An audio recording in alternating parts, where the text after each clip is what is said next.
Departmental rate system start किया था जी। देखे जी, हमने ये कहा था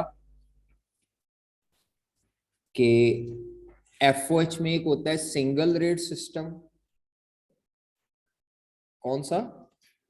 single rate system. Single rate system के तहत हमने ओवरहेड्स को डिस्ट्रीब्यूट करना होता है और पूरी फैक्ट्री का एक ही रेट होता है जी। कितने स्टेप्स होते हैं सिंगल रेट सिस्टम में? कौन कौन से?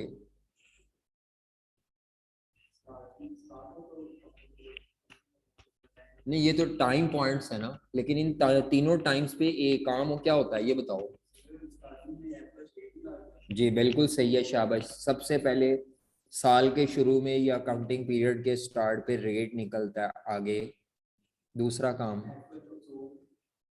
हाँ, ड्यूरिंग द ईयर जब प्रोडक्ट बनती है तो प्रोडक्शन कॉस्ट निकालते हुए एफओएच भी कैलकुलेट करते हैं मटेरियल लेबर के साथ। तो एफओएच एब्जॉर्ब्ड की कॉस्ट निकालते हैं जी। और तीसरे नंबर पर साल के एंड पे निकलता है एफओएच का वेरिएंस। ये स्टार्ट ऑफ अकाउंटिंग पीरियड पे होता है, ये ड्यूरिंग द अकाउंटिंग पीरियड जब प्रोडक्शन होगी। अगर प्रोडक्शन नहीं होती तो एफओएच एब्जॉर्ब नहीं होंगे, ये बात याद रखिएगा। हाँ भाई जवान, बताएं जरा, लेक्चर रिवाइज करके आया करो। पढ़ रहे हो? हैं? एब्जॉर्प्शन रेट का क्या फॉर्मूला होता है? Budgeted overhead per unit. हाँ तो पूरा बताओ। बजटेड कैपेसिटी में क्या क्या हो सकता है?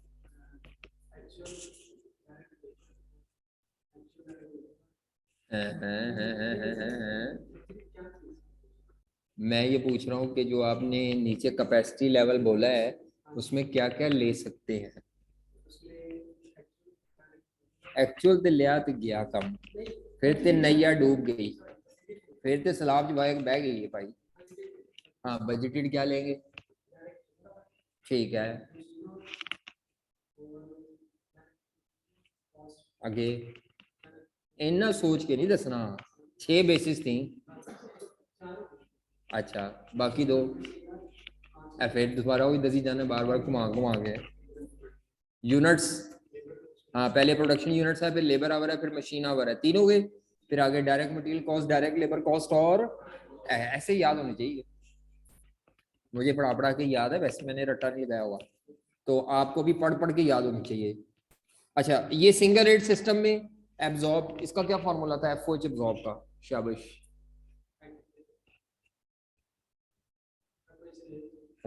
शाबाश।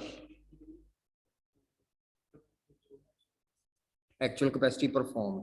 एफओएच वेरिएंस का क्या फॉर्मूला था? ठीक है, FOH absorb minus actual. Single rate system के बाद हमने शुरू किया था डिपार्टमेंटल रेट सिस्टम। हमने कहा था डिपार्टमेंटल रेट सिस्टम में स्टेप्स बताए थे आपको कि नहीं? अच्छा, अभी स्टार्ट ही की थी डिस्कशन। हमने कहा था departmental rate system, single rate system का क्रिटिसिज्म बताया था कि सिंगल रेट सिस्टम वाले जो करते हैं उसमें फ्लॉ क्या है। हमने कहा था जब आप बजटेड एफओएच को डिवाइडेड बाय बजटेड बेस करते हैं तो उसमें फ्लॉ ये था कि आपकी फैक्ट्री में दो तरह के डिपार्टमेंट्स होते हैं। एक होते हैं प्रोडक्शन डिपार्टमेंट्स और दूसरे कौन से होते हैं? तो सर्विस डिपार्टमेंट में तो labour our, machine our basic कोई नहीं है, तो सर्विस, इनका कोई रेट नहीं होता एफओएच का। इनका एफओएच का रेट नहीं होता या नहीं होना चाहिए क्योंकि ये प्रोडक्ट नहीं बनाते। और प्रोडक्शन डिपार्टमेंट्स भी मैंने कहा था दो तरह के होते हैं, लेबर इंटेंसिव और दूसरे कौन से होते हैं? Machine intensive. जो लेबर इंटेंसिव है वहां पे बेस लेबर आवर होनी चाहिए, और जितने डिपार्टमेंट जहां ज्यादा काम किसके जरिए होता है? मशीनों के जरिए होता है वहां पे। तो इसी वजह से अब आपको अपने हर प्रोडक्शन डिपार्टमेंट का जो रेट निकालना है, एब्जॉर्प्शन रेट, वो अलग अलग निकालना है, ठीक है, नहीं समझ आई? हर डिपार्टमेंट का रेट क्या निकालना है? अल्हम्दुलिल्लाह। अच्छा, तो इसके मुताबिक आपके वही 3 स्टेजेस हैं, सॉरी वही 3 पॉइंट्स हैं, स्टेजेस तो नहीं। पहला स्टार्ट ऑफ अकाउंटिंग पीरियड, पहला क्या है? ड्यूरिंग अकाउंटिंग पीरियड, और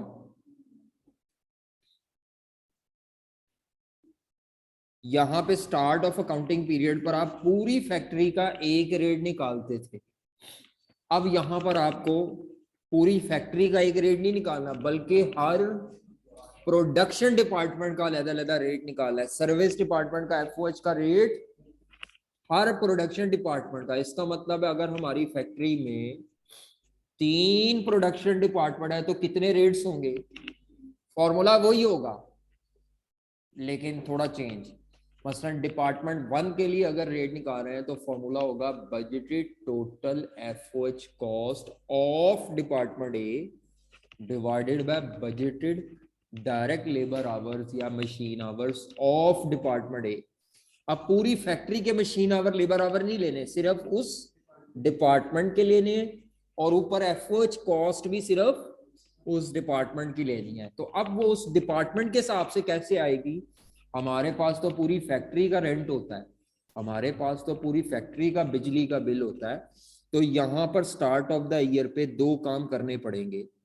सबसे पहले एफओएच को डिपार्टमेंट वाइज तकसीम करना पड़ेगा।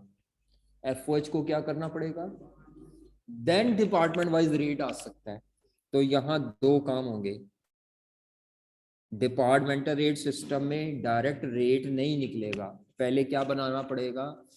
फैक्ट्री के जो खर्चे हैं ना उनको डिपार्टमेंट वाइज क्या करना पड़ेगा? डिस्ट्रीब्यूट करना पड़ेगा। इज इट क्लियर बेटा, समझ आ रही है? क्यों करना है डिस्ट्रीब्यूट? क्योंकि अब हम पूरी फैक्ट्री के इकट्ठे एक रेट थोड़ी निकालना है। अगर आपके 3 प्रोडक्शन डिपार्टमेंट है तो कितने रेट्स होने चाहिए? और तीनों के एफओएच अलहदा अलहदा हो के इकट्ठे हो? अलहदा करना भी हम नहीं है। अलहदा करने के लिए जो आप शीट बनाएंगे उसको एफओएच डिस्ट्रीब्यूशन शीट कहते हैं। क्या कहते हैं इसको? Is it clear? उस शीट का मकसद क्या होगा? एफओएच को जो इकट्ठे हैं उनको डिपार्टमेंट वाइज अलहदा अलहदा करना, हर डिपार्टमेंट के एफओएच मालूम करना। Is it clear? ये शीट कब बनेगी? स्टार्ट ऑफ अकाउंटिंग पीरियड पे, और ये बजटेड एफओएच से बनेगी। तो इस शीट का नाम होता है बजटेड एफओएच की डिस्ट्रीब्यूशन शीट। क्या नाम होता है? बजटेड एफओएच की डिस्ट्रीब्यूशन शीट। फॉर्मेट क्या होता है शीट का वो मैं अभी बता देता हूं आपको। ज्यादा सवाल है ही वो, ज्यादातर सवाल हमारे पास पेपर में है ये कि वो शीट बनवाता है। हाँ, डिपार्टमेंटल के शीट बनाओ। तो बजटेड एफओएच की डिस्ट्रीब्यूशन शीट बनाते हैं, और उसके बाद हम क्या निकालते हैं? हर डिपार्टमेंट का अलहदा अलहदा डिपार्टमेंटल एफओएच एब्जॉर्प्शन रेट्स। हर डिपार्टमेंट का रेट अलहदा अलहदा कैलकुलेट करते हैं। Is it clear? ये 2 स्टेप होते हैं। ये दोनों स्टेप कब होंगे? Start of the sheet. क्यों बनाएंगे? ताकि डिपार्टमेंट वाइज एफओएच हो और रेट निकालने हैं।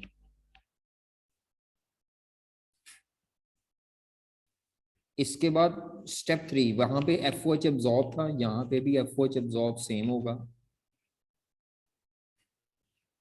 उसके बाद वहां स्टेप था वेरिएंस। क्या स्टेप होता है? पढ़ा था ना एफओएच का वेरिएंस। तो यहां पर एफओएच का वेरिएंस निकालने से पहले इधर शीट दोबारा बनाते हैं, दोबारा एफओएच की शीट बनती है। क्या बनती है? लेकिन अब दोबारा जब शीट बनेगी तो वो एक्चुअल एफओएच की शीट होगी, बजटेड की नहीं। यानी शीट 2 दफा बनती है, फॉर्मेट में कोई चेंज नहीं है। जी बेटा, हाँ जी, निकाला, गलती थी ना आपके एंड पे, तुम दसो। चलो जाओ, शाबाश। हाँ जी, एक्चुअल एफओएच की डिस्ट्रीब्यूशन शीट, एक्चुअल एफओएच की डिस्ट्रीब्यूशन शीट ये कब बनती है? एंड ऑफ द ईयर पे। क्यों बनती है? ताकि आप हर डिपार्टमेंट के ओवरहेड तोड़ के हर डिपार्टमेंट का अलग-अलग क्या निकाल सके, वेरिएंस। पूरे इदारे का इकट्ठा भी निकाल सकते हैं, डिपार्टमेंट वाइज भी निकाल सकते हैं, जैसे चाहे निकाल सकते हैं, लेकिन शीट बननी है पूरी फैक्ट्री का इकट्ठा, जैसे पहले निकाल देते, लेकिन बेहतर होता है डिपार्टमेंट वाइज निकालें। अब बच्चे कहते हैं ये इस शीट में जो यहाँ बन रही है और जो ये शीट बन रही है, दोनों में फॉर्मेट का क्या फर्क है? कोई फर्क, सिर्फ इतना होगा कि उसमें सारा डाटा एस्टिमेटेड होगा, इसमें सारा डाटा खर्चों का क्या होगा। बाकी शीट का फॉर्मेट बिल्कुल सेम है, 100% सेम है। ये मैं क्यों बता रहा हूं दोबारा शीट का? इस शीट के बाद रेट निकलता है, एफओएच एब्जॉर्प्शन रेट, और इस शीट के बाद क्या निकलता है? तो अगर एग्जामिनर ने शीट बनवा के वेरिएंस निकलवाया हुआ है, इसका मतलब है वो ये वाला शीट बनवा रहा है आपसे। और अगर शीट बनवा के वो कहता है रेट निकालो, एब्जॉर्प्शन रेट, तो फिर वो जो शीट आप बना रहे हैं वो एक्चुअल डाटे की नहीं है, वो कौन से हैं? तो बच्चे बाद में मेरे पास आते हैं और आखिरी महीने में आके पूछते हैं, सर ये क्या, कभी शीट बनाते हैं तो रेट निकाल देते हैं आप, और कभी शीट बनाते हैं तो आप वेरिएंस निकाल देते हैं, आपको कैसे पता चलता है? क्वेश्चन देख के, तो देख के पता चलने के लिए पता भी तो होना चाहिए ना देख के पता लग गया तो अच्छी बात है। एक्चुअल अगर इंग्लिश में लफ्ज ना लिखा हो, फिर वो भी ना लिखा हो, फिर वो, हाँ बाज़ दफा यही तो मसला है आई कैट में, क्रिस्टल क्लियर लैंग्वेज लिख दे तो जिंदगी आसान है, और अगर क्रिस्टल क्लियर लैंग्वेज ना लिखे तो हमारे पास कुछ और पहचान के पैरामीटर्स। जब भी उसने आपसे शीट बनवा के रेट कैलकुलेट करवाना है ना अगर, तो वो शीट आपने बजटेड ओवरहेड की बनाई है, और जब भी उसने शीट बनवाकर वेरिएंस कैलकुलेट करवाना है तो एक्चुअली वो फिर एक्चुअल एफओएच की शीट होगी। पेपर में या सवाल ये पहले दो स्टेप्स आते हैं या ये चौथा पांचवा आता है। ये जो तीसरा स्टेप है ये बहुत रेयर आता है, मैं ये नहीं कह रहा, लेकिन इंडिपेंडेंटली टेस्ट नहीं होता, वो इसी चौथे पांचवें स्टेप के लिए आ जाता है। समझ आ रही है? यानी पेपर में आपको ज्यादातर स्टेप 1 और 2 मिलेगा या स्टेप 4 5 मिलेगा। Is it clear? तो मैं सवालों को दो हिस्सों में तोड़ने लगा हूं। अब मैं अब आपको पहले जो सवाल करवाऊंगा वो सारे वो होंगे जिनमें हम शीट बनाएंगे बजटेड डाटे से और रेट निकालेंगे और हमारा सवाल मुकम्मल हो जाएगा। फिर आगे चल के को 3 4 सवाल ऐसे हैं जिनमें, 3 4 है, ज्यादा नहीं है, 3 4 सवाल ऐसे होंगे जिनमें हम शीट बनाएंगे और आगे उसके बाद क्या निकालना पड़ेगा, वेरिएंस हो। ठीक है? अदरवाइज शायद मैं आपको ये ना बताता तो आपको ये फील ही नहीं आनी थी, आपने कहना ये तो सेम शीट ही बनवा रहे हैं सर, कोई मसला नहीं। वाकई उनके फॉर्मेट में कोई डिफरेंस नहीं है। क्या मेरी बात समझ आ रही है? तो मैं सवालों को दो हिस्सों में तोड़ रहा हूँ, बजटेड शीट वाले सवाल और रेट के। दूसरे सवाल कौन से हैं?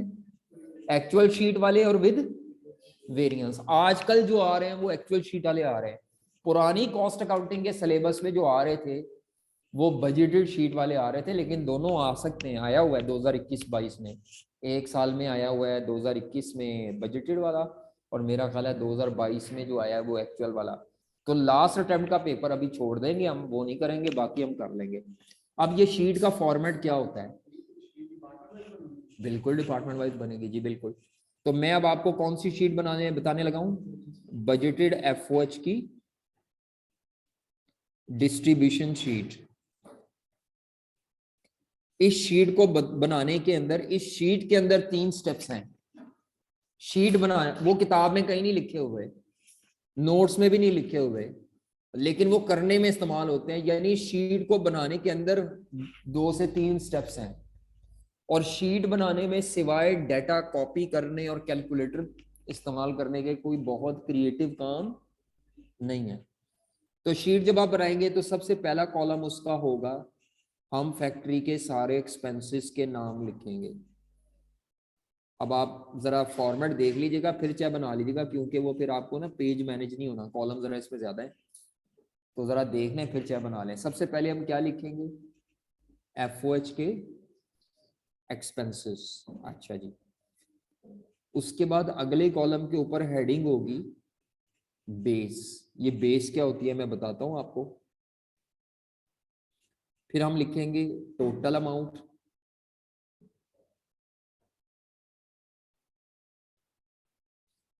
मैंने आपको अभी बताया था कि आपको डिपार्टमेंट वाइज एक्सपेंसेस नहीं दिए होंगे, तो आपने उनको डिस्ट्रीब्यूट करना है। टोटल अमाउंट गिवन होगी, लेकिन उसको डिपार्टमेंट में डिस्ट्रीब्यूट करना है। डिस्ट्रीब्यूट करने की ना कोई बेस होगी। इधर भी शीट में भी डिस्ट्रीब्यूट करने के लिए हम कोई ना कोई क्या इस्तेमाल करेंगे, बेस इस्तेमाल करेंगे। तो वो बेस का नाम यहाँ पे लिखना है।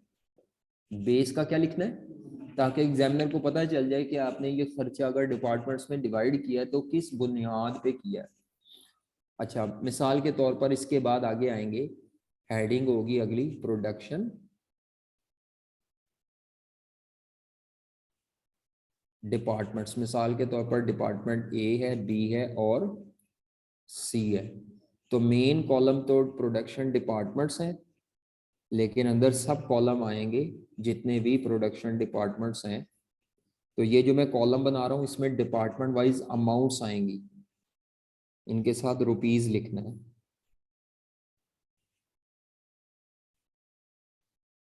प्रोडक्शन के साथ साथ डिपार्टमेंट्स कौन से होते हैं, तो सर्विस डिपार्टमेंट्स की भी हेडिंग देनी है। और उसमें मिसाल के तौर पर मैं दो डिपार्टमेंट बना रहा हूँ, डिपार्टमेंट एक्स और डिपार्टमेंट वाई। ले जी, इसका मतलब है मेन कॉलम नंबर 1 2 3, ये 4 कॉलम है मेन, और कॉलम नंबर मेन 5 ये। बाकी अंदर वाले सब कॉलम्स हैं, ये सब कॉलम्स हैं डिपार्टमेंट एबीसी का नाम, और ये एक्स वाई। तो मेन कॉलम ऊपर हेडिंग क्या है, 5 कॉलम बने ना मेन आपके, ठीक है। ये शीट का फॉर्मेट है, बना लो अगर बनाना है तो, मर्जी है आपकी। कुछ बच्चे भी देख रहे हैं, कुछ बनाते हैं, वो ये मिल अपलोड तो हो जाता है। तो वो बाद बच्चे साथ साथ लिख रहे होते हैं ना कि मेरे अपने हाथ से लिखा हो, वो इसीलिए ठीक, अच्छी बात है। चलो शाबाश, जो लिखना चाहते हैं वो लिख लो, अगर लिखना है तो साथ साथ बना रहे थे, फिर मैंने रोका था। अभी मैंने कहा है शीट बनाने के अंदर 3 स्टेप्स हैं, वो मैंने बनाए हुए हैं। वैसे वो स्टेप है नहीं, मैंने जबरदस्ती डिवाइड किया हुआ है उसको, कि शीट के अंदर भी 3 काम करने पड़ेंगे।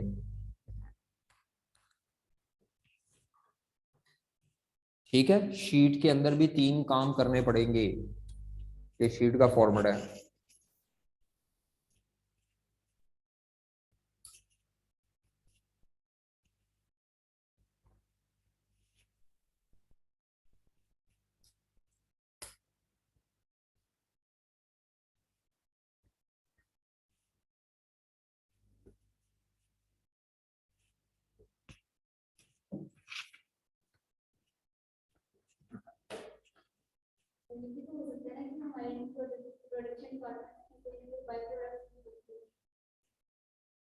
अब आवाम को नहीं पता ना बाय प्रोडक्ट्स क्या होती हैं, आपको पता है। हो सकती, बिल्कुल हो सकती।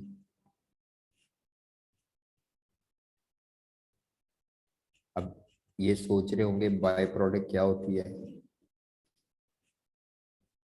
पढ़े लिखे लोग बड़े खतरनाक हैं। पहले से जिन्होंने पढ़ा हो।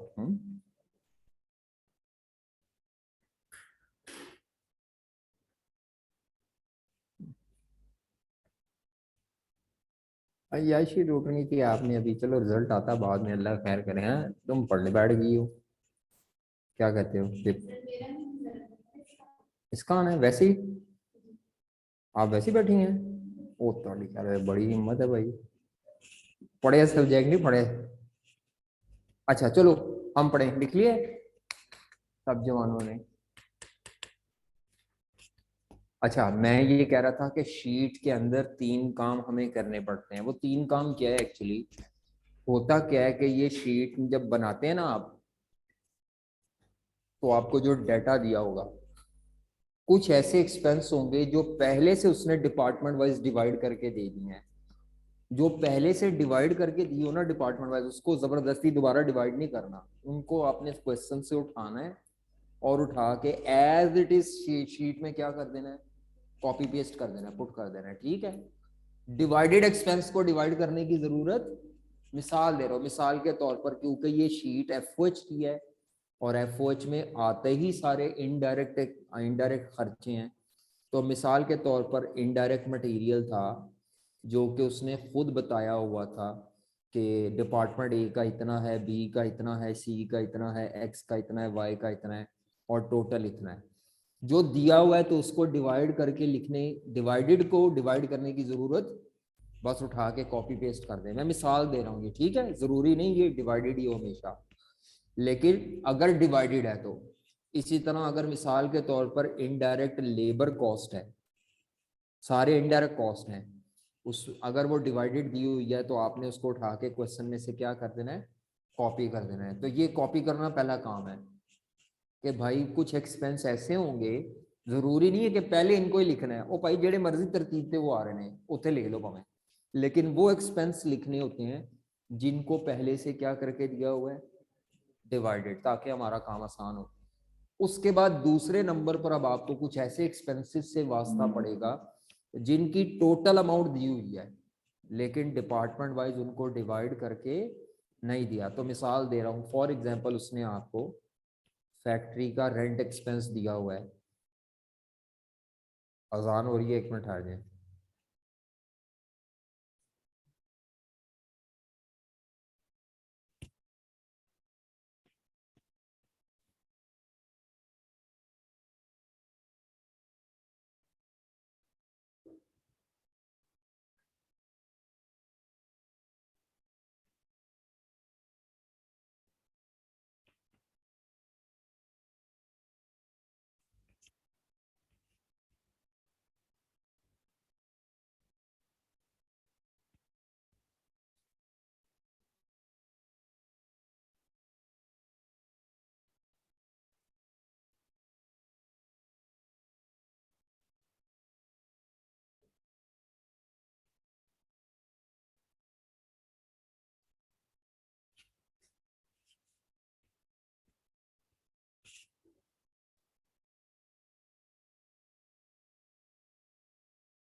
होगी खत्म, तेल नहीं हो रहा। अच्छा,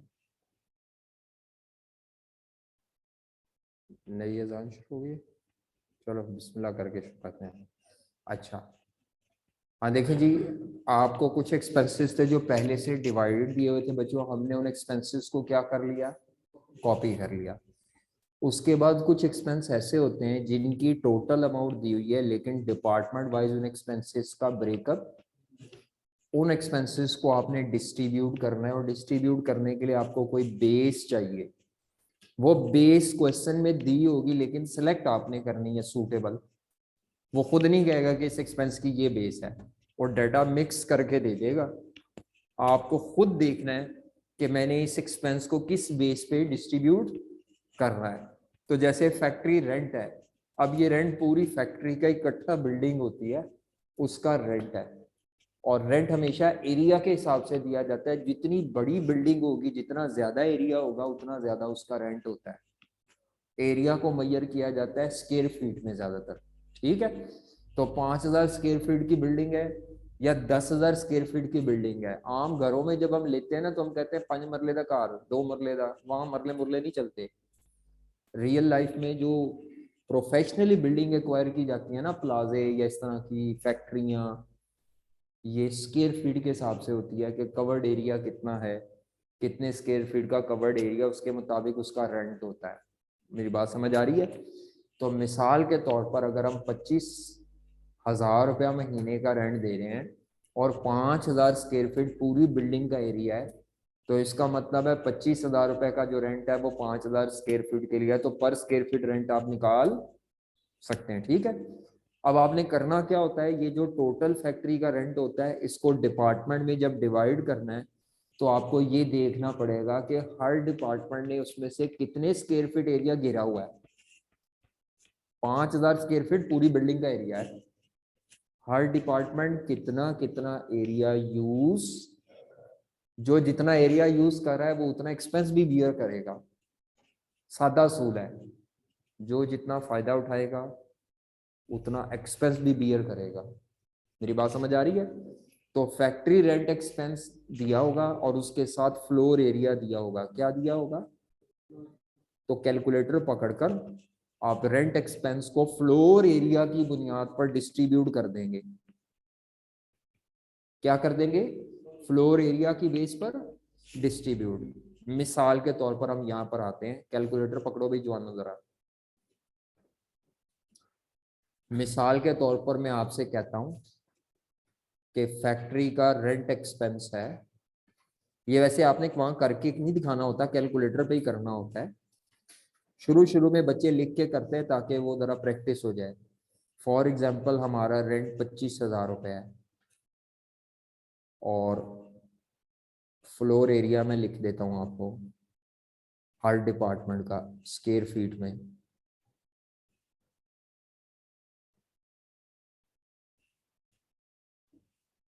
हजार स्क्वायर फीट, 2,000 स्क्वायर फीट,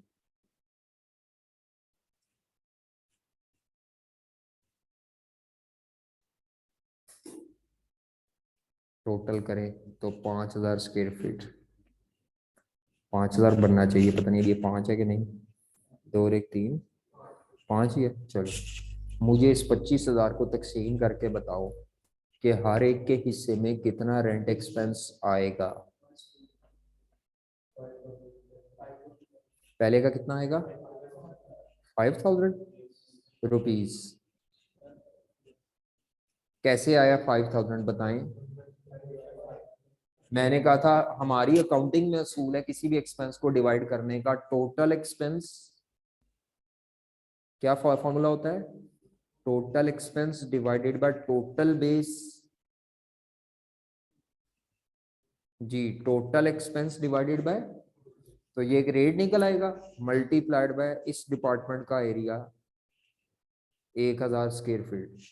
यही आता है 5,000। इसी तरह ये ब्रैकेट ऐसी रहेगी, बाहर मल्टीप्लाई होने वाले 1,000 स्क्वायर फीट की जगह हम कितना रखेंगे? 2,000 स्क्वायर फीट, तो ये 10,000 आ जाएगा। ये मेरा ख्याल है 2,500 आ जाएगा। 5,000 फिर 2,500 और टोटल 25,000 था। तो असल में हुआ क्या, ये total expense divided by total base की मल्टीप्लाइड बाय इंडिविजुअल डिपार्टमेंट की। कर लोगे ये डिस्ट्रीब्यूट? किससे नहीं हुआ? पता चल गया बेटा आपको कैसे किया मैंने? Total expense divided by total area multiplied by 1/1 her department का एरिया। ठीक है, तो ये हमारे पास रेंट एक्सपेंस डिस्ट्रीब्यूट हो जाएगा। इसी तरह डेप्रीसिएशन ऑफ द मशीनरी जो होती है वो डिपेंड करती है कॉस्ट ऑफ मशीन पे। किस पे डिपेंड करती है? तो अगर आपको टोटल डेप्रिसिएशन दी हुई है तो आपने देखना है हर डिपार्टमेंट की जो मशीन है उसकी क्या कॉस्ट है। तो कॉस्ट ऑफ मशीन की बेस पर आपने डेप्रिसिएशन एक्सपेंस को क्या कर देना है? डिस्ट्रीब्यूट कर देना है। यानी कॉस्ट या बुक वैल्यू या कैरिंग वैल्यू जो भी हो, वैल्यू ऑफ द मशीन की बेस पर आपने इस डेप्रिसिएशन को डिस्ट्रीब्यूट करना है। और भी कोई बेस हो सकती है, और भी हो सकती है, लेकिन ज्यादातर डेप्रिसिएशन की बेस ज्यादातर कॉस्ट ऑफ मशीन है। जिस डिपार्टमेंट की मशीन जितनी महंगी होगी उसकी डेप्रिसिएशन भी उतनी ज्यादा होगी। जितनी सस्ती मशीन होगी जिस डिपार्टमेंट की, उसकी डेप्रिसिएशन भी उतनी कम होगी। कैसे होगी? जैसे इसकी हुई थी, कॉस्ट ऑफ मशीन आपको दी होगी और डेप्रिसिएशन एक्सपेंस टोटल इकट्ठा दिया होगा। इसकी कैसे? लेकिन वो लाइफ की बेस पे निकली नहीं ना हुई। लाइफ एज्यूम हो रही है सेम। अगर डिफरेंट लाइफ होगी फिर वो हर एक की मशीन अलग बता के, लाइफ बता के उसका रेट अलग बताएगा। फिर वो डाटा ही अलग अलग दिया होगा हर एक का। ठीक है, हम फिर अगर ना बताया हो तो एज्यूम करते हैं सबकी लाइफ सेम है डेप्रिसिएशन वाली एसेट्स की यहाँ पे हर डिपार्टमेंट के। तो मैंने मिसाल के तौर पर ये 2 एक्सपेंस लिखे हैं। ये 2 नहीं आते पेपर में, 4-5 आते हैं। 4-5 आते हैं, कम से कम 4-5 आते हैं। ठीक है, अब आपने क्या करना है, इन तमाम एक्सपेंसेस को डिवाइड करके आपने इनका कर लेना है टोटल, ये भी और इनका भी। तो मैंने अभी 2 काम किए हैं शीट में। 2 काम क्या किए हैं? सबसे पहले जो ऑलरेडी डिवाइडेड एक्सपेंस थे उनको उठा के कॉपी पेस्ट किया, पुट किया। दूसरा काम, जो डिवाइडेड नहीं थे उनको मैंने कैलकुलेटर पकड़ के क्या किया है, तमाम डिपार्टमेंट्स में डिवाइड किया है।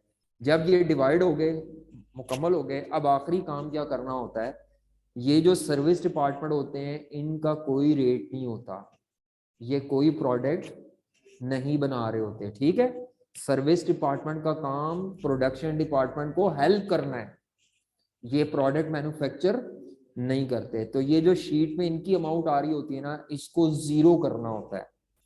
और जीरो करने का मतलब होता है कि ये एक्सपेंस का बर्डन प्रोडक्शन डिपार्टमेंट पे ट्रांसफर करना है। समझ आ रही है? यानी इन डिपार्टमेंट्स, इस डिपार्टमेंट का ये वाला जो भी एक्सपेंस है इसको माइनस करके डिस्ट्रीब्यूट करके ये इधर चला जाएगा, इनमें ट्रांसफर करना है। हाँ, तीनों में। तो डिस्ट्रीब्यूट करने की इसकी भी बेस गिवन होगी, कोई ना कोई परसेंटेज गिवन होगी कि इसकी कॉस्ट का कितने परसेंट ए में जाना है, कितने परसेंट बी में जाना है और कितने परसेंट सी में जाना है, ठीक है। इस स्टेप का नाम प्रॉपर होता है रीअपोर्शनमेंट, इसको तकसीम का, या रीएलोकेशन ऑफ सर्विस डिपार्टमेंट। क्या कहते हैं इसको? रीएलोकेशन का मतलब है दोबारा तकसीम करो, रीएलोकेशन ऑफ। और ये आपने लाजमी करनी है, सर्विस को जीरो ना किया तो नंबर कट जाएंगे। सर्विस डिपार्टमेंट को लाजमी जीरो करना है। मिसाल के तौर पर मैं यहाँ पे पहले डिपार्टमेंट एक्स को जीरो कर रहा हूँ, हालांकि वो सीक्वेंस कई दफा आगे पीछे भी हो सकता है, डिपेंडिंग अपॉन द क्वेश्चन। तो एक्स को जीरो किया, इसके बाद किसको जीरो करना है, वाई को किया, और उसकी भी कॉस्ट इधर ट्रांसफर हो गई। जब आप ट्रांसफर करेंगे ना तो ये दोनों डिपार्टमेंट हो जाएंगे जीरो। ये क्या हो जाएंगे? जीरो।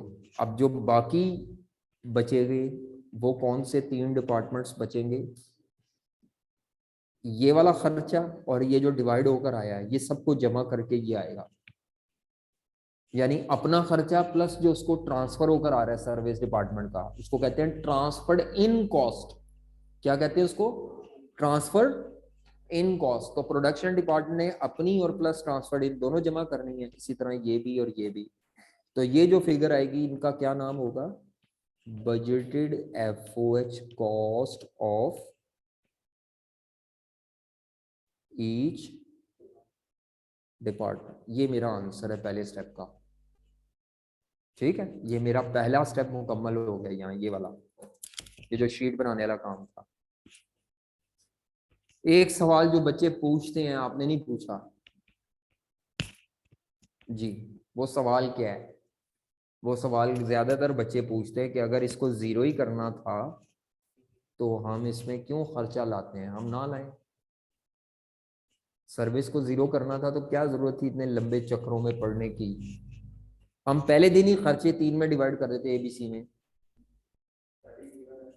पहले हैं, क्या कहते हैं? हाँ, सब कुछ गिवन है। आप सिर्फ इन तीन में खर्चे डिवाइड कर देते तब भी आपका सोल्यूशन तो हो जाना था। जहां मैं 5 में तकसीम कर रहा था खर्चे, में कितने में तकसीम कर देता? 3 में। इनके भी जो 2 के थे वो भी जैसे मैंने अब तकसीम किया उनको भी इधर ही डाल देता, ये 2 कॉलम ही ना बनाता। समझ आ रही है? ऐसा कर सकते थे आप, लेकिन इस तरीके में एक फ्लॉ ये है कि हमारी मैनेजमेंट अगर हमसे कल को ये पूछती है एज एन अकाउंटेंट कि ये बताओ सर्विस डिपार्टमेंट एक्स को चलाने में हमारा कितना खर्चा हो रहा है, सर्विस डिपार्टमेंट वाई को चलाने में कितना खर्चा हो रहा है, क्यों ना हम ये बंद कर दें। तो हम उन्हें कहेंगे जनाब हमारे पास तो खर्चे की डिटेल ही नहीं है, हमने तो इनका खर्चा कभी देखा ही नहीं, कभी कैलकुलेट ही नहीं किया। बात समझ आ रही है? एक्चुअली ये टेबल बनाने का मकसद ये भी है कि कल को मैनेजमेंट आपकी इस बनाई हुई इंफॉर्मेशन की बेस पर आपसे कुछ मांगे तो आपको दोबारा कैलकुलेशन करने की जरूरत, यहाँ से देख के पता चल रहा है कि सर्विस डिपार्टमेंट एक्स हमारा इतना टोटल खर्चा करा रहा है इदारे का, और वो बनाता कुछ भी नहीं है, वो खर्चा ही कराना है सिर्फ।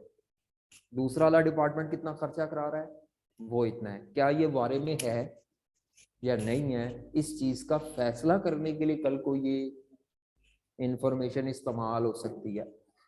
तो हमारी जो कॉस्ट और मैनेजमेंट अकाउंटिंग में इंफॉर्मेशन है ना, वो कई दफा जरूरत से थोड़ी सी ज्यादा होगी और जरूरत से ज्यादा एक्सप्लेनेटरी होगी और उसका इस्तेमाल कल को कहीं और होगा, तो ये कल को इन दोनों में से किस डिपार्टमेंट को चलाना है, किसको बंद करना है, इस फैसले के लिए इस्तेमाल होगी इंफॉर्मेशन। तभी हमने एक्स और वाई को क्रिएट किया है। सर्विस डिपार्टमेंट में प्लांट मेंटेनेंस डिपार्टमेंट आएगा, जो प्लांट की मरम्मत करता है। जब प्लांट मरम्मत करने के क्या खर्चे होते हैं, पुर्जे चेंज होंगे, प्लांट मेंटेनेंस डिपार्टमेंट जितनी भी मरम्मत करेगा प्लांट्स की, उसके जितने भी खर्चे, तेल ग्रीस ये वो डाइयाँ शाइयाँ नट पेच ये सारे जो इस्तेमाल करेगा वो प्लांट को मरम्मत करने पर, वो सारे हैं। वो जो वहाँ बंदे मैकेनिक काम कर रहे हैं जिन्हें प्लांट मरम्मत करना है, उनकी वेजेस भी आएगी इसमें। हाँ जी। तो plant maintenance department is an example of your service department. इसी तरह पैकिंग डिपार्टमेंट, बल्कि पैकिंग नहीं sorry, inspection department, quality control जो आपकी चीजें चेक करता है कि सही बन रही हैं कि नहीं सही बन रही, क्वालिटी कंट्रोल इंस्पेक्टर होते हैं। और वे दिन ओए चीज सही नहीं है, गिलास सही नहीं बना, ठीक है फेंक दो इसको साइड पे, ये इतवार बाजार में जाएगा, है उत्थे बिकेगा 100 रुपए के दर्जन। अच्छा ये शीट बन गई, इस शीट का जो जवाब है वो कौन सी फिगर है, ये आंसर है शीट का। अब इस आंसर को लेके आप अगला स्टेप परफॉर्म करेंगे, और वो स्टेप नंबर 2 क्या होगा आपका। हाँ जी, कैफेटेरिया भी सर्विस में ही आता है जी बेटा, चाशा पियानी है ना लोगों को, तो डिपार्टमेंटल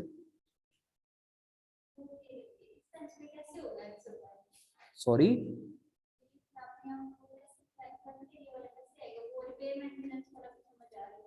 हाँ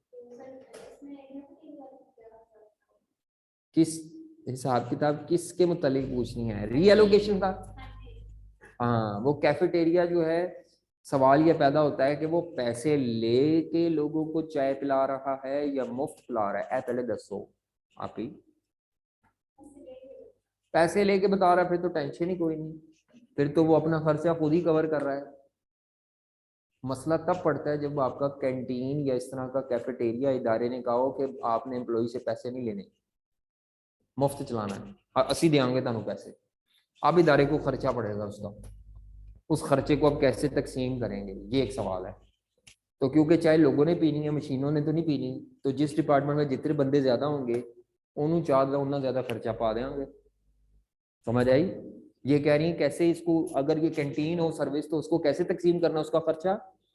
तो एक्चुअली देखा जाएगा डिपार्टमेंट ए में 25 बंदे हैं, डिपार्टमेंट बी में 10 बंदे हैं, डिपार्टमेंट सी में सिर्फ 2 बंदे हैं।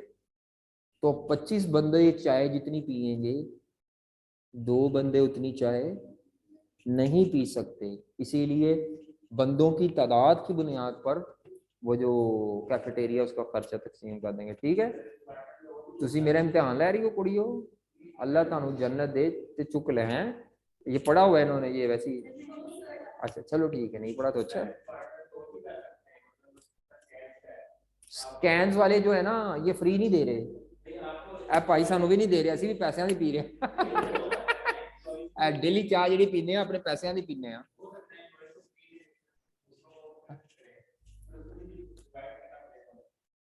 क्या क्या दोबारा बोलें प्लीज। हाँ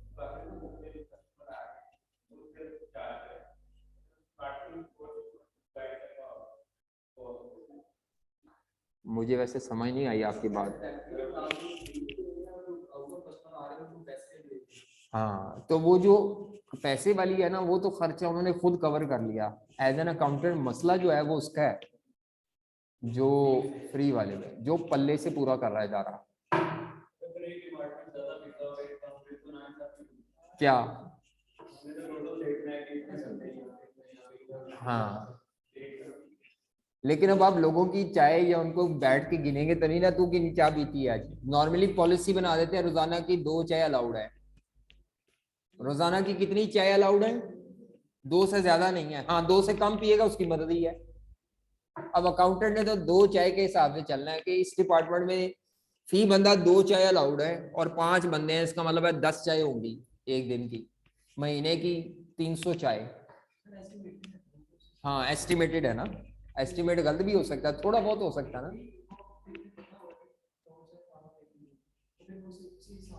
हाँ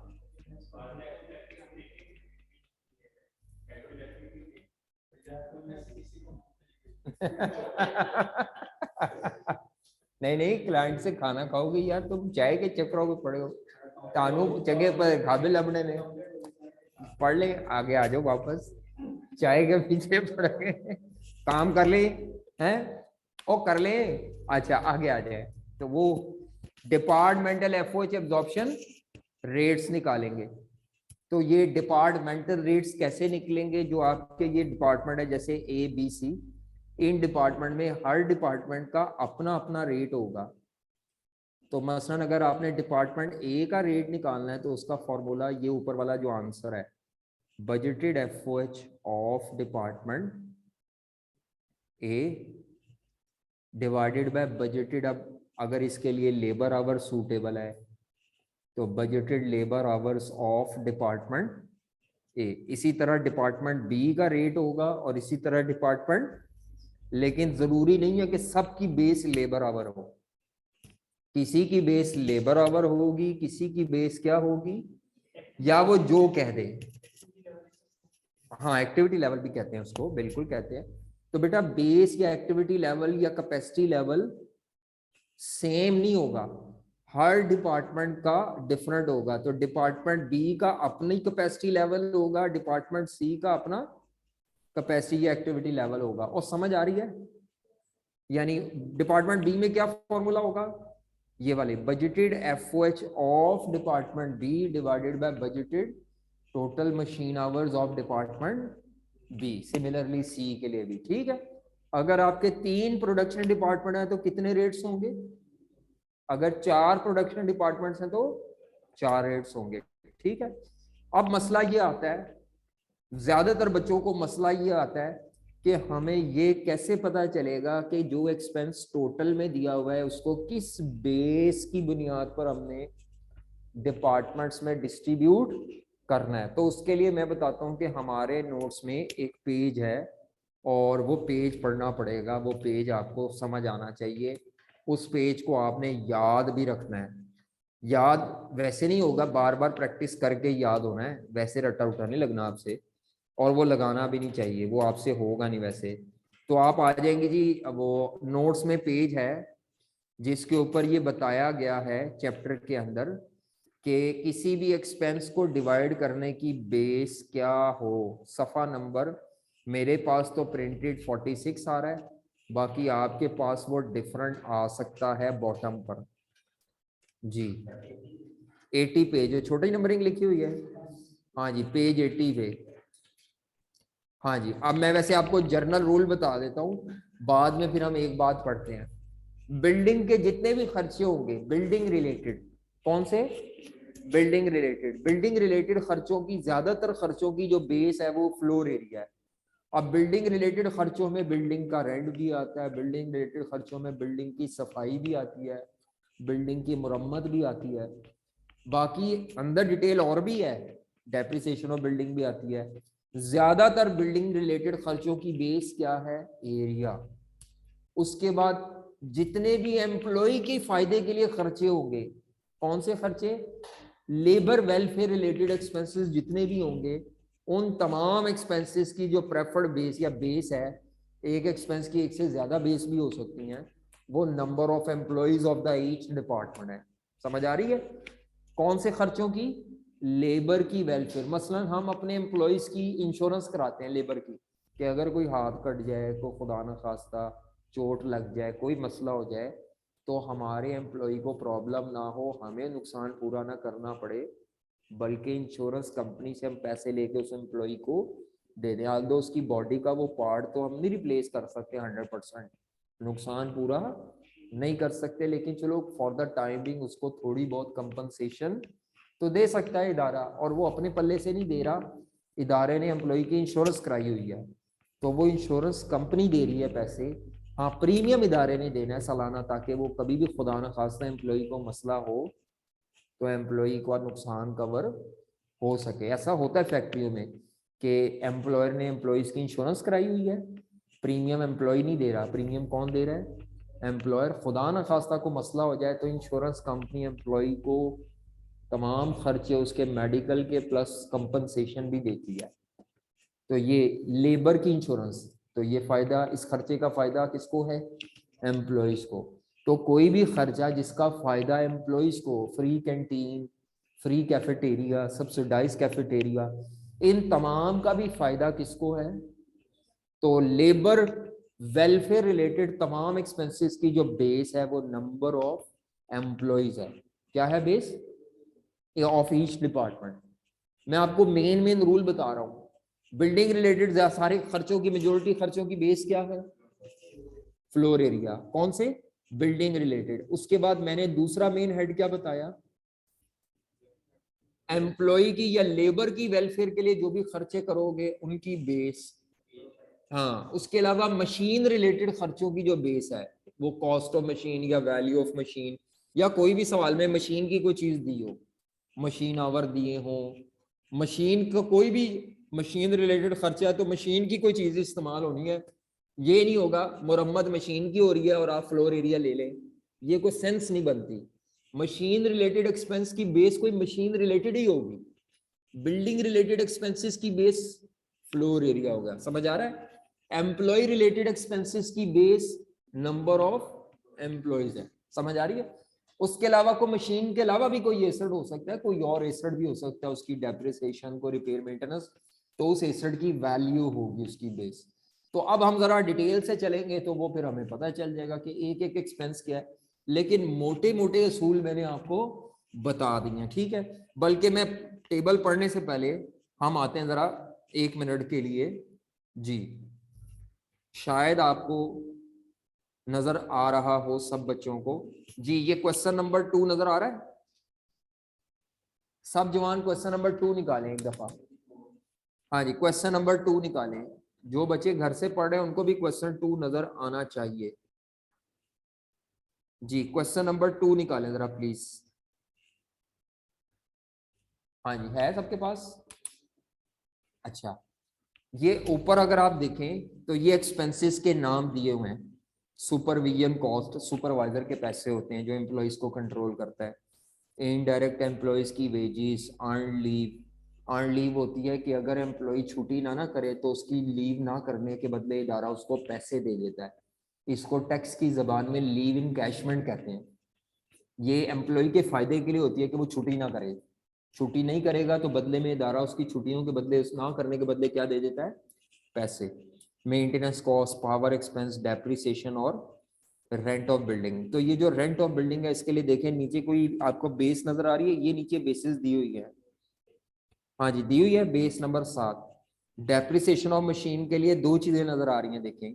एक कैपिटल कॉस्ट ऑफ मशीन नजर आ रही है और एक मशीन रनिंग आवर्स नजर आ रहे हैं। समझ आ रही है? यानी किसी एक एक्सपेंस की एक से ज्यादा बेस भी हो सकती हैं।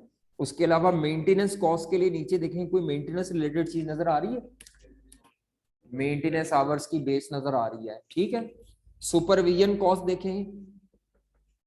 हाँ जी, उसकी ब्रेकअप दिया हुआ है। ऊपर भी 8,000 टोटल है, नीचे 60,000 का ब्रेकअप दिया हुआ है रुपीज में।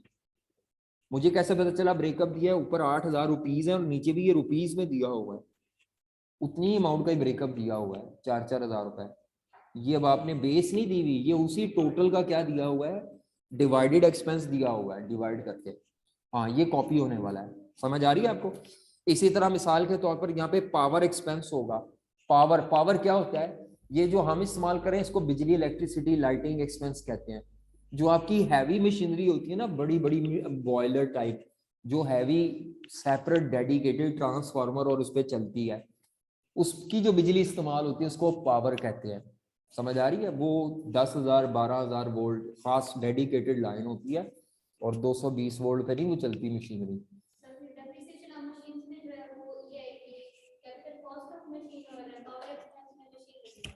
हाँ, नहीं नहीं, वो पावर एक्सपेंस डिपेंड करता है कि कितनी हैवी मशीनरी है जिसके लिए आपने कनेक्शन लिया हुआ है। तो पावर एक्सपेंस की जो बेस है वो किलोवाट आवर्स है। किलोवाट आवर्स मशीन और प्रेफर्ड बेस नहीं है। अगर किलोवाट आवर ना हो फिर वो होता है कि मशीन जितने घंटे ज्यादा चलेगी उतनी क्या कंज्यूम करेगी। हाँ, क्या चीज?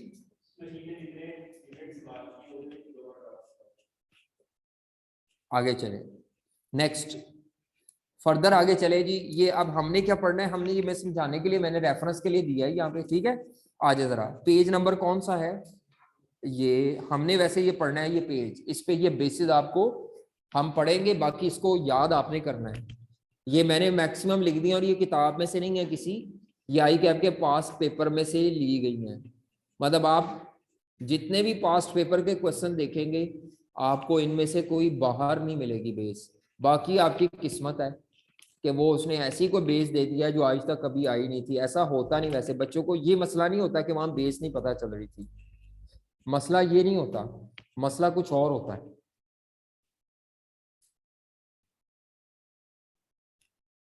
और चलो चले मैं यहीं से पढ़ देता हूँ। हाँ जी, पहला एक्सपेंस उसने क्या दी है, depreciation of building. Depreciation expense की बेस प्रेफर्ड बेस नंबर 1 क्या है, बेस नंबर 1 है कॉस्ट ऑफ बिल्डिंग। अगर हर डिपार्टमेंट की अपनी अपनी बिल्डिंग, इंडिपेंडेंट बिल्डिंग है, अगर अपनी अपनी बिल्डिंग है तो फिर depreciation of the building depend करेगी कि किस डिपार्टमेंट के पास कितनी महंगी बिल्डिंग है। जिस डिपार्टमेंट की बिल्डिंग जितनी महंगी होगी उसको डेप्रीसिएशन एक्सपेंस उतना ज्यादा चार्ज होगा।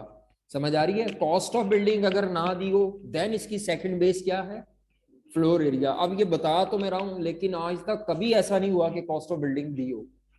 उसने बिल्डिंग के सारे एक्सपेंसेस के लिए आई कैप ने फिक्स क्या किया हुआ है कि हमने बेस ही एक देनी है, फ्लोर स्पेस या फ्लोर एरिया, ताकि बच्चे को याद करना आसान हो जाए। हालांकि डेप्रीसिएशन एरिया की बजाय कॉस्ट पे ज्यादा डिपेंड करती है, कॉस्ट उसका क्लोजली लिंक्ड फैक्टर है या बेस है। तो अगर आपको डेप्रिसिएशन एक्सपेंस दी हुई है और हर डिपार्टमेंट बिल्डिंग की डेप्रिसिएशन दी है और हर डिपार्टमेंट की कॉस्ट ऑफ बिल्डिंग दी है तो वो प्रेफर्ड बेस है। अगर वो ना हो तो आपने हर डिपार्टमेंट का एरिया लेकर उस बेस पर डिस्ट्रीब्यूट कर देना है, क्या नाम है, डेप्रिसिएशन एक्सपेंस को। अगला क्या है, इंश्योरेंस। इंश्योरेंस प्रीमियम भी इंश्योरेंस कंपनी वैल्यू या कॉस्ट के हिसाब से लेती है। जितनी महंगी बिल्डिंग होगी उसका प्रीमियम आपको उतना ज्यादा देना पड़ेगा, ठीक है। गाड़ी खरीदते हो ना, गाड़ी पहले साल गाड़ी की इंश्योरेंस कराओ और बाइक की इंश्योरेंस कराओ, दोनों का पहला साल है, लेकिन गाड़ी का इंश्योरेंस प्रीमियम ज्यादा देना पड़ेगा, बाइक का इंश्योरेंस प्रीमियम क्या देना पड़ेगा, कम, क्योंकि गाड़ी की वैल्यू ज्यादा होती है। और हालांकि दोनों नई है लेकिन दोनों की वैल्यू में फर्क है, दोनों की कॉस्ट में फर्क है।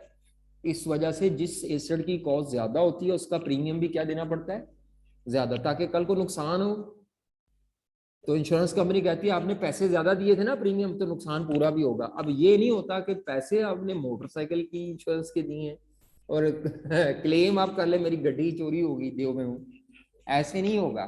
समझ आ रही है। अगर आपने मोटरसाइकिल की इंश्योरेंस करा के उसका प्रीमियम दिया है तो जितने दिन नवी मोटरसाइकिल आनी हो उन्हीं को पैसे लबन लेता हूँ। उम्मीद है बात समझ आ रही होगी। तो डेप्रिसिएशन की प्रेफर्ड बेस कॉस्ट है, ना हो तो एरिया। इंश्योरेंस की भी सेम यही है। हाँ, रिपेयर मेंटेनेंस किसी भी चीज की हो, चाहे बिल्डिंग की हो चाहे मशीन की हो, जिस मर्जी चीज की मेंटेनेंस हो, रिपेयर मेंटेनेंस, उसकी प्रेफर्ड बेस है मेंटेनेंस आवर्स। उसकी प्रेफर्ड बेस क्या है, होते क्या है, इदारे के अंदर मेंटेनेंस करने वाले बंदे होते हैं, वो हर डिपार्टमेंट के लिए कितने कितने घंटे जाके मुरम्मत करके आ रहे हैं, वो टाइम नोट कराते हैं कि जी हम आपके डिपार्टमेंट में आए हैं 2 घंटे लगे हैं, ये लिख लें आप। दोबारा फिर कभी उस डिपार्टमेंट में जाएंगे तो 3 घंटे और लगेंगे वहां पे मुरम्मत प्लांट की जो भी चीज है। या बिल्डिंग में कोई मसला हो गया, कोई पाइप लीक हो गया, कोई दीवार गिर गई, उसको कंस्ट्रक्ट कर दिया उन्होंने। स्टोर रूम में कोई दीवार गिर गई या दीवार गिर गई, स्टोर खोलना है, बड़ा करना है, छोटा करना है, कुछ भी करना है, तो अगर आपका मेंटेनेंस का अपना स्टाफ है तो वो जिस डिपार्टमेंट में जितने घंटे जाके मेंटेनेंस का काम करेंगे उस डिपार्टमेंट को उतना ज्यादा अपना क्या चार्ज करेंगे, एक्सपेंस चार्ज करेंगे। तो क्या बात समझ आ रही है कि मेंटेनेंस आवर्स का मतलब क्या होता है, वो टाइम जो वो डिपार्टमेंट की मेंटेनेंस पे लगा रहे हैं, वो प्रोडक्ट नहीं बन रही होती उस टाइम में। उस टाइम में कोई ना कोई एसेट, कोई ना कोई चीज, कोई ना कोई बिल्डिंग, कोई ना कोई मशीन की क्या हो रही होती है, मुरम्मत हो रही होती है, ठीक है। तो मेंटेनेंस आवर्स अगर ना हो बिल्डिंग के, हर डिपार्टमेंट के मेंटेनेंस आवर्स ना हो तो बिल्डिंग की मेंटेनेंस का अगली बेस क्या है, बाकी आगे रेंट ऑफ बिल्डिंग का floor area, cleaning expense of building उसका क्या है, फ्लोर एरिया। ये मैं दूसरी क्लास में भी मिसाल दे रहा था कि जिस डिपार्टमेंट का जितना ज्यादा एरिया होगा उसके लिए उतना ज्यादा हार्पिक इस्तेमाल होगा, फिनाइल उतनी ज्यादा इस्तेमाल होगी, झाड़ू उतनी ज्यादा इस्तेमाल होंगी, ऐसे ही है ना, यही है। तो क्लीनिंग एक्सपेंस यानी जिसका जितना एरिया उतना ज्यादा डेंगी स्प्रे करना पड़ेगा ताकि वहां पे मच्छर ना हो। कूलिंग हीटिंग एक्सपेंस भी एरिया पे डिपेंड करता है। एयर कंडीशनिंग एक्सपेंस, ये डक्ट या ये वाले ऐसी नहीं, दूसरी डक्ट होती है वो देनी पड़ेगी। हीट एंड लाइट एक्सपेंस भी, लाइटिंग बल्कि इलेक्ट्रिसिटी एक्सपेंस भी कहते हैं इसको, लाइटिंग एक्सपेंस, जर्नल लाइटिंग या इलेक्ट्रिसिटी एक्सपेंस। जितना ज्यादा एरिया होगा उतना ज्यादा बिजली की लाइटें शाइटें लगेगी। यहाँ पर जो बेस है वो क्या लिखी हुई है, लाइटिंग पॉइंट्स, इसको कहते हैं लाइटिंग पॉइंट्स। ये लाइटिंग पॉइंट है, ये एक पॉइंट है जहां से लाइट जलती है, इसको पॉइंट कहते हैं। ठीक है, क्या मतलब, पॉइंट है पॉइंट, जितने बल्ब लगे, जितनी लाइटें लगी हैं। हाँ, मसला अब इस कमरे में कितने बल्ब लगे हुए हैं गिनना पड़ेंगे, तो इसका मतलब है एक छोटा कमरा होगा वहां बल्ब कम लगे होंगे, जो बड़ा कमरा होगा वहां पे बल्ब, तो जितने ज्यादा बल्ब लगे हुए हैं इसका मतलब है उतने ज्यादा लाइटिंग पॉइंट्स हैं, उतनी ज्यादा लाइटिंग एक्सपेंस उस डिपार्टमेंट को चार्ज होगा। ये समझा रहा हूँ कि ये लाइटिंग पॉइंट्स होते हैं, जितने बल्ब होते उन्हीं लाइटिंग का खर्चा बहुता चार्ज होगा उस डिपार्टमेंट में। ठीक है, अगर लाइटिंग पॉइंट्स ना दी हो तो बेस क्या इस्तेमाल करनी है, फ्लोर एरिया। आपने ये किसी को पेपर में एक्सप्लेन नहीं करने, आपने तो याद करने हैं, लेकिन थोड़ी सेंस होगी तो याद रखना क्या हो जाएगा, आसान हो जाएगा, बाकी तो फिर आपने याद करना ही है। नेक्स्ट, मशीन रिलेटेड एक्सपेंसेस में डेप्रिसिएशन ऑफ द मशीन की बेस है कॉस्ट ऑफ मशीन ना हो तो आवर ऑफ आउटपुट वाला जो मेथड होता है, मशीन आवर काउंट करेंगे। इंश्योरेंस की एक ही बेस है, मेंटेनेंस आवर की बेस मशीन आवर है, अगर मशीन आवर ना हो तो, ओ सॉरी मेंटेनेंस आवर्स ना हो तो दूसरी बेस क्या लिखी हुई है, यानी मशीन जितने घंटे ज्यादा चलेगी उतनी मुरम्मत ज्यादा निकलेगी, इसका ये मतलब है। और अगर ये भी ना हो तो तीसरी बेस क्या है, जितनी महंगी मशीन होगी उसके पुर्जे भी उतने महंगे होंगे, इसका ये मतलब है। जितनी महंगी मशीन है उसके पुर्जे, उसकी रिपेयर मेंटेनेंस भी उतनी महंगी होगी, ये मतलब है। पावर एक्सपेंस की बेस किलोवाट आवर है, किलोवाट आवर ना हो देन हॉर्स पावर आवर्स, और अगर हॉर्स पावर आवर्स भी ना हो तो आखिरी बेस क्या है कि मशीन जितने घंटे चलेगी उतनी पावर ज्यादा कंज्यूम करेगी। हॉर्स पावर आवर्स ये उसका यूनिट ऑफ मेजरमेंट है जो उसके साथ मोटर लगी होती है। एफएससी नहीं की तो पता ही नहीं, वो चैप्टर छड़ गया होगा। हाँ, इलेक्ट्रॉनिक्स का चैप्टर है, कौन सा है, एफएससी वालों को पता होता है।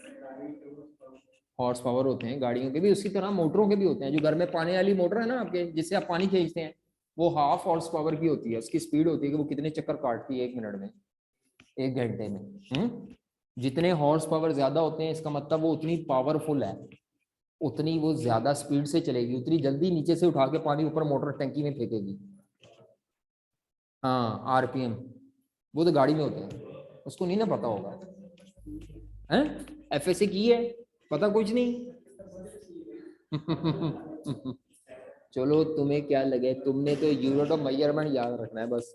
आगे चलो, एम्प्लॉय की वेलफेयर के लिए पहला एक्सपेंस है लेबर इंश्योरेंस। इन सारों की बेस है total number of employees, total number of employees, labour insurance, canteen, leave encashment, leave encashment का दूसरा नाम क्या है, earn leave. Hospital and factory में कई दफा वर्कर की वेलफेयर के लिए कोई छोटी सी डिस्पेंसरी टाइप बनाई होती है, तो वो डिस्पेंसरी फ्री दवाइयां देती है वर्कर को, कोई बीमार हो गया, कोई मसला हो गया, कोई बुखार हो गया, कोई टैबलेट दे दी, ठीक है। तो जिस डिपार्टमेंट के जितने ज्यादा एम्प्लॉइज होंगे उसको हॉस्पिटल एंड डिस्पेंसरी का खर्चा उतना ज्यादा चार्ज करेंगे। सुपरिटेंडेंट सुपरवाइजर की पेमेंट को कहते हैं, जिस डिपार्टमेंट में ज्यादा एम्प्लॉइज होते हैं वहां पे सुपरवाइजर भी ज्यादा चाहिए, क्योंकि एक सुपरवाइजर 8-9 लोगों से ज्यादा लोगों को सुपरवाइज, तो एक डिपार्टमेंट में सिर्फ 8 लोग हैं और एक डिपार्टमेंट में 24 लोग हैं, तो जहां 24 लोग हैं इसका मतलब है 3 सुपरवाइजर तो मस्ट है ना वहां पे।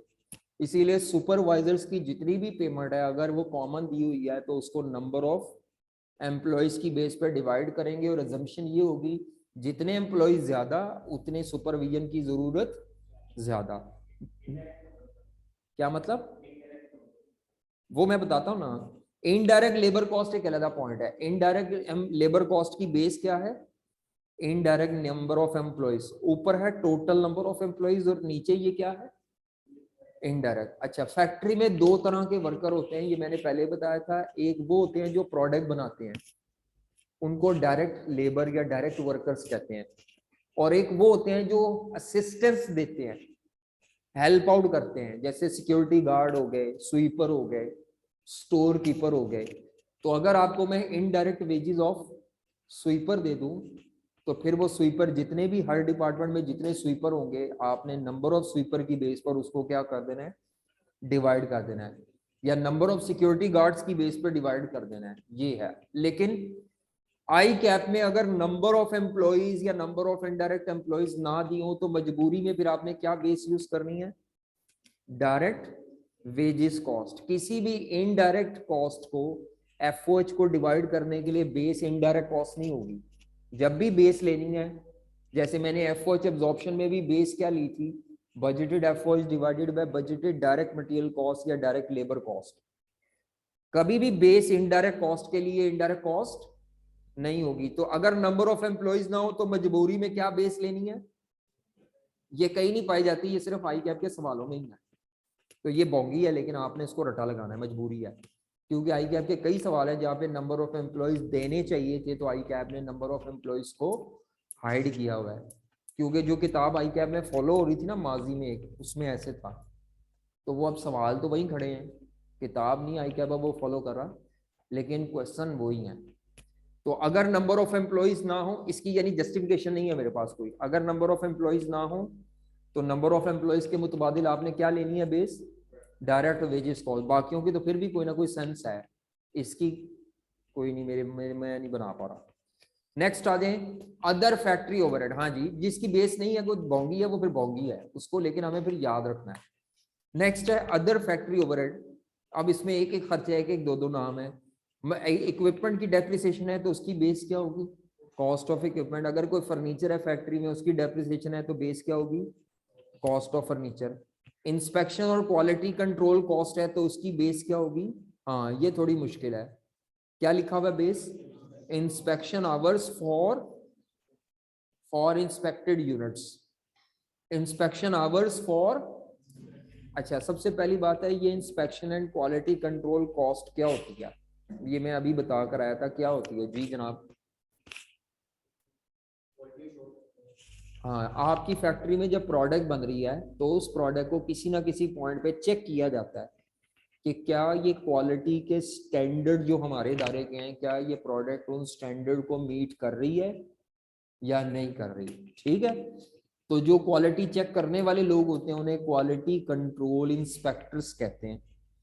वो इंस्पेक्टर जो है ना, वो हर यूनिट पकड़ के चेक नहीं करते, वो आजकल तो वैसे स्कैनर है, कंप्यूटराइज दौर में आजकल क्या है, प्रोडक्ट ऑटोमेटिकली स्कैन होती है, जो खराब है वो लैदा हो जाती हैं, जो सही है वो आगे पास ऑन हो जाती हैं। तो क्वालिटी कंट्रोल इंस्पेक्टर पहले चीज़ों को चेक करते थे, पकड़ के देख के उसको, जो भी उनका क्राइटेरिया है, तो वो सारी चीज़ों को चेक नहीं कर पाते थे।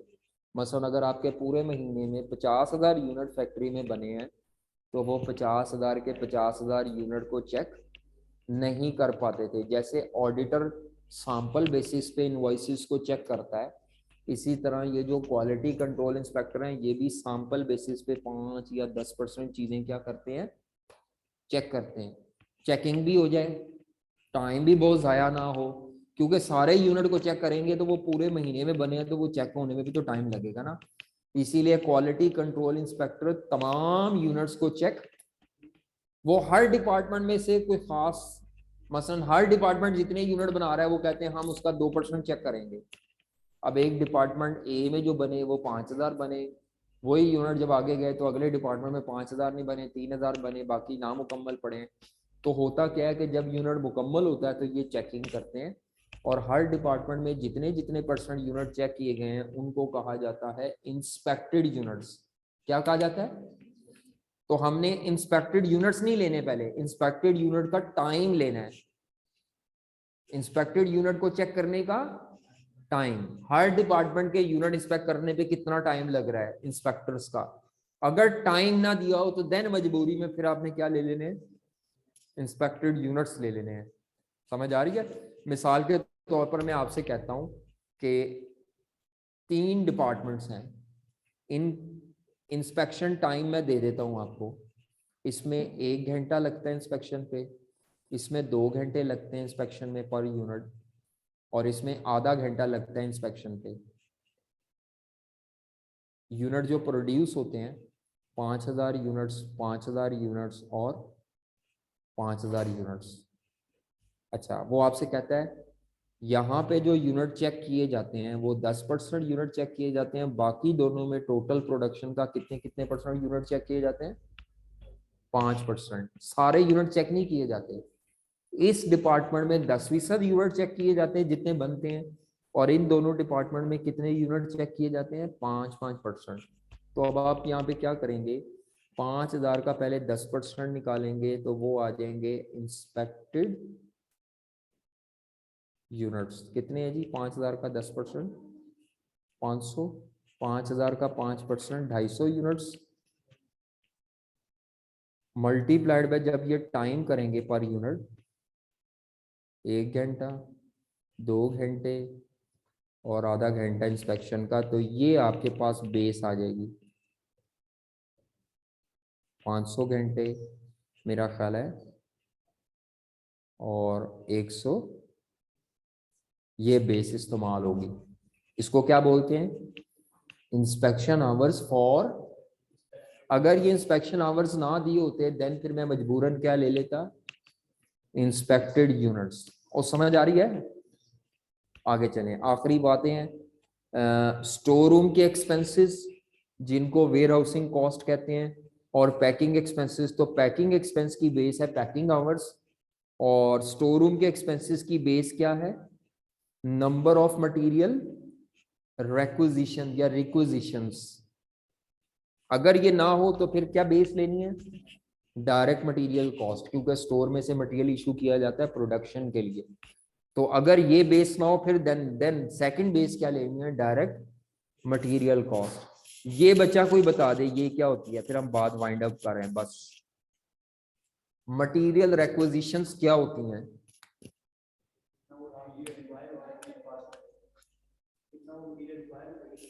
हाँ, होता ये है कि स्टोर कीपर के पास सारा रॉ मटेरियल पड़ा होता है फैक्ट्री में सबका। हर डिपार्टमेंट ना स्टोर कीपर को एक रिटर्न रिक्वेस्ट भेजता है कि माल इशू करो भैया, हमें हमने प्रोडक्ट बनाने में क्या करना है? यूज करना है। हर डिपार्टमेंट एक रिटर्न रिक्वेस्ट भेजता है, उस रिटर्न रिक्वेस्ट को कहते हैं रिक्विजिशन। इसने रिटर्न रिक्वेस्ट भेजी थी इस पूरे साल में 12, इसमें सिर्फ इसने 4 रिक्वेस्ट भेजी है रिटर्न, और इसने 2 रिक्वेस्ट भेजी हैं। तो इसका मतलब है स्टोर रूम ने सबसे ज्यादा किसकी रिटर्न रिक्वेस्ट को एंटरटेन किया है? ए। तो स्टोर रूम के एक्सपेंसेस का ज्यादा पोर्शन किसके हिस्से में आना है? डिपार्टमेंट ए सबसे ज्यादा स्टोर एक्सपेंस बियर करेगा, क्योंकि वो सबसे ज्यादा जो सर्व कर रहा है, जो एंटरटेन कर रहा है, वो किसकी रिक्विजिशंस को एंटरटेन कर रहा है? ए की। तो requisition means return request from the production department के पाइजन सानू मटेरियल इशू करो, हमें जरूरत है।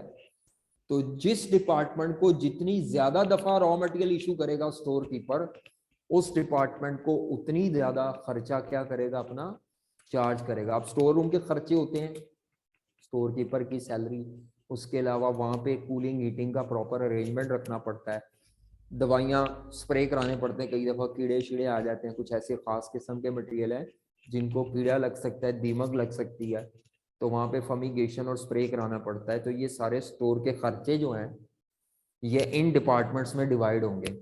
स्टोर रूम भी एक सर्विस डिपार्टमेंट है, स्टोर रूम भी एक क्या है? प्रोडक्शन डिपार्टमेंट नहीं है वो, क्योंकि वहाँ पे प्रोडक्ट नहीं बन रही, वहाँ तो रॉ मटेरियल पड़ा हुआ है, जरूरत पड़ने पर वो स्टोर कीपर इशू करके दिए जा रहा है। तो आज हमने क्या पढ़ा है? आज हमने काफी ज्यादा डिस्कशन किया है। एक तो ये स्टेप्स शीट पढ़ी है, और उसके बाद ये जो मैंने टेबल पढ़ा है इसको आपने जरा रट्टा उट्टा लगा के आना है। कल हम जब प्रैक्टिस करेंगे, लिख के करेंगे काम, तो फिर हमें ये टेबल सामने रखना पड़ेगा। कई दफा जाके मुझे तो याद है, लेकिन आपको मसला ये होगा कि आपको ये टेबल बार बार कंसल्ट करना पड़ेगा। तो कल हमारा प्रैक्टिस डे है, हमने जो आज पढ़ा है सारा कल अप्लाई करना है, तो कल नोट्स होने चाहिए प्रैक्टिस। ठीक है, चलो ओके फिर। अल्लाह हाफिज। कल नोट्स होने चाहिए, किसी ने कोई सवाल पूछना है तो पूछ लो, अदरवाइज वैसे टाइम तकरीबन खत्म हो गया है जी। ओके जी, अल्लाह हाफिज। कोई सवाल पूछ सकते हैं। अल्लाह हाफिज। वालेकुम। बच्चों किसी ने कोई सवाल पूछना हो? अगे हो वो कहते ने असि चल रहे हैं जी। हाँ वो थ्योरी थी ना आज, जब थ्योरी बंदा पढ़ा होता है तो